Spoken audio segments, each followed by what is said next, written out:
Joe Biden banjir ucapan selamat Presiden Iran terang-terangan ejek Donald Trump. Kau lengser terhina.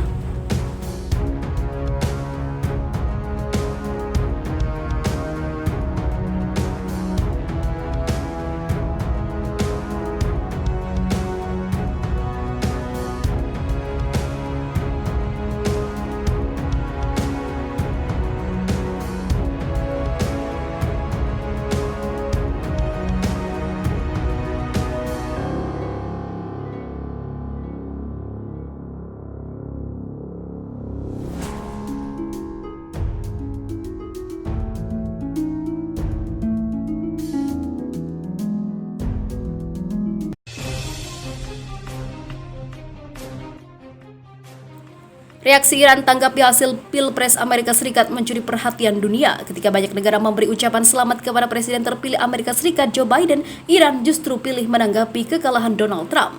Presiden Iran Hassan Rouhani terang-terangan mengejek Trump dan menyebutkan kekalahannya sebagai karma atas ambisi menghancurkan Iran. Rezim yang memimpin kehancuran Iran dengan sendirinya dilengserkan secara hina dan sekarang semua negara kecuali beberapa yang selalu membuntuti rezim tersebut melihat keadaan yang berbeda di masa depan, kata Rouhani pada Rabu 11 November 2020 dalam rapat kabinet yang disiarkan langsung oleh televisi Iran. Rouhani juga mengabarkan pemerintahan Trump selayaknya aktor yang mencekelkan yang mempunyai peran negatif terkait hubungan Iran dengan negara-negara tetangga. Rezim yang akan berakhir dalam hitungan bulan ini tidak tahu banyak tentang hubungan internasional dan didikte oleh ekstremis dalam negeri dan juga rezim Zionis. Tantangan Presiden terpilih Amerika Serikat Joe Biden mirip dengan situasi di Indonesia. Apa yang terjadi jika Trump menolak hengkang dari Gedung Putih?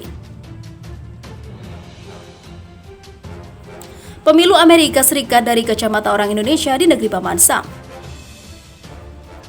Pada bagian lain, Rouhani menegaskan siapapun yang menjadi Presiden Amerika Serikat tidak akan mengubah kebijakan Iran dan tergantung pada Amerika Serikat apakah akan menempuh jalur diplomasi atau tidak, termasuk apakah Amerika Serikat akan kembali ke perjanjian nuklir antara Iran dan juga beberapa negara besar lainnya yang diraih pada tahun 2015.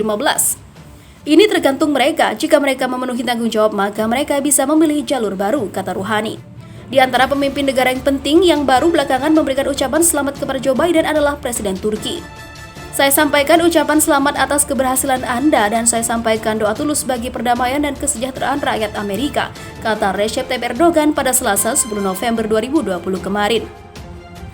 Lebih dari itu, Erdogan mengatakan pihaknya ingin lebih lanjut mengembangkan dan memperkuat hubungan.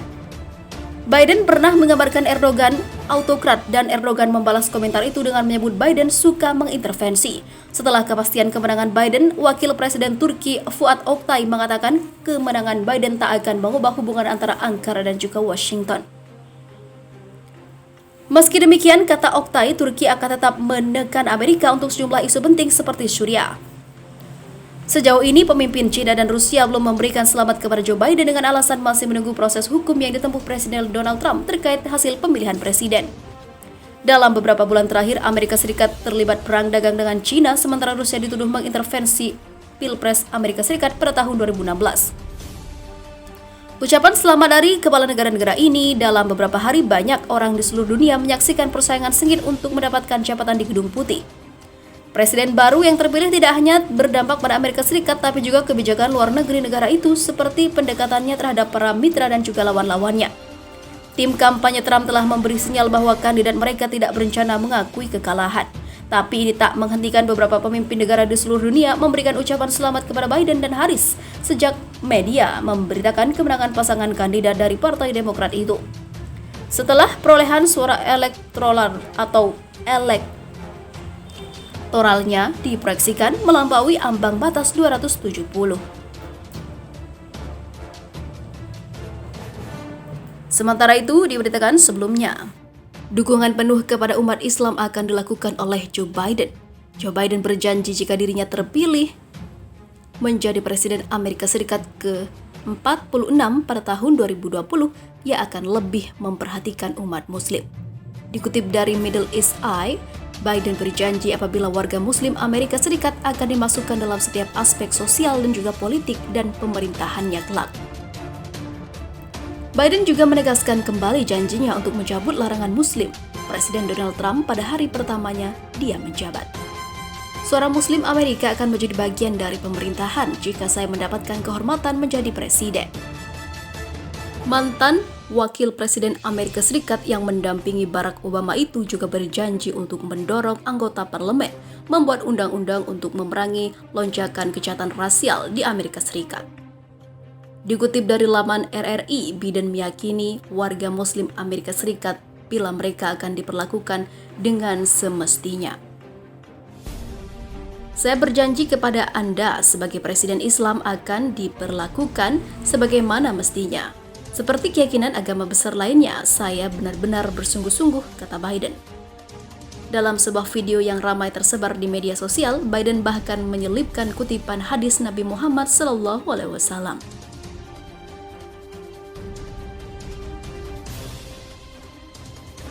Terpilihnya Joe Biden dipercaya sebagian besar orang Israel bisa menciptakan ketegangan dan juga kerenggangan antara negaranya dengan Amerika Serikat.